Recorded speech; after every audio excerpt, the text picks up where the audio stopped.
Okay, Schaefer, come on up. Let's go. Okay, this is Schaefer Cox. I'm going to let him introduce himself, okay? He does a better job of that. Here you go.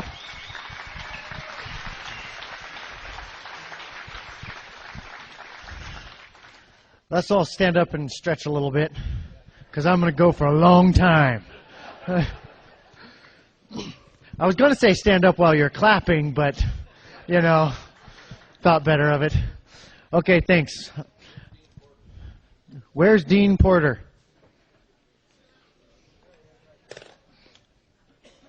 Oh, no. Let me see if I can open this. TSA might have messed it up, I told them I wouldn't unlock this last time I went through security. And they said, why not? And I thought, oh, shoot, my Constitution's in there.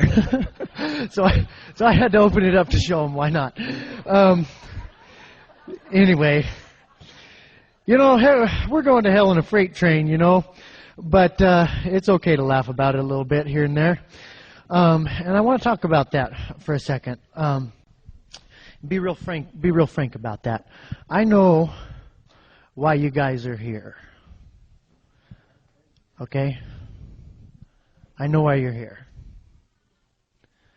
And you know what? I've been traveling all over the country, and Alaska's my favorite place. A lot of people there show up, but we're all here for the same reason. It's because we know in our gut that something is horribly wrong. You don't have to be told. Nobody told you that something was wrong. You know, because you have a heart and a spirit and a mind that's perceptive to those things.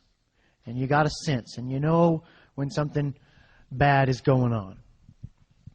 And I don't know about you, but well, I think I do know about you, but I'm going to tell you how I feel anyway. The way that I feel when I look around at this current debacle that we have and that's been building for years and years is I feel like there's just this huge power out there that's just incomprehensible, even to think about influencing it, let alone stopping it. And all I want is just to be free and to respect other people and have them respect me and to be protected by the law and do what I want, and have freedom. That's all I want. Now, I don't know how to argue that from all the nitty-gritty statutes and everything like that. And I don't understand all the ins and outs of this giant monster that's coming our way and bulldozing over our freedom. But I feel in my gut a resentment, and I think that you identify with this, that you shouldn't have to understand all that stuff. You shouldn't have to understand all that stuff. And that our rights are rights, and we shouldn't have to buy our rights with hassle. We shouldn't have to combat this giant monster with all this specialized knowledge and all this money and win and get our rights. You hear about these guys that fought the IRS or fought the ATF or anything like this, and they're like, yeah, I beat them. It took me 30 years and $17,000. And you're like, that sounds like a prison sentence. 30 years and $17,000. Who's the real winner here? They got you. They just got you the other way. You might have won, but you were dead right. That just makes me sick. And it makes a lot of people sick. And we know that our nation, we feel that it's getting wobbly and it's worrying us. We see this looming power. We see these videos like we saw today that they can just lock you up for any reason without a phone call or nothing. You just disappear. And so we show up here. Why? Because we don't know what else to do. And what we get told so many times that feels like you got kicked in the teeth with a government-issued boot is all you can do is you can beg the tyrant to change. You can commit your life to a long, slow drudge uphill to try to reform this monster. And your heart just sinks. You're like, oh gosh, is that really the price of freedom? Is that our only chance? Is to try to go to Washington? What if I ran for office and I got elected? And I could go there to Washington where I can't have a gun and try to be a good influence on tyranny. And people think, oh, it just makes your heart sink. And we come to these meetings and we leave here with this list that goes down to the floor of things that you can do, and well, you keep begging them and you can keep kissing the ring and maybe they'll hear you if there's enough of us. Well, you know what? That doesn't really resonate with my spirit. And I can't really come out and say there's anything wrong with that stuff. But I tell you what, it doesn't make me jump out of my chair either.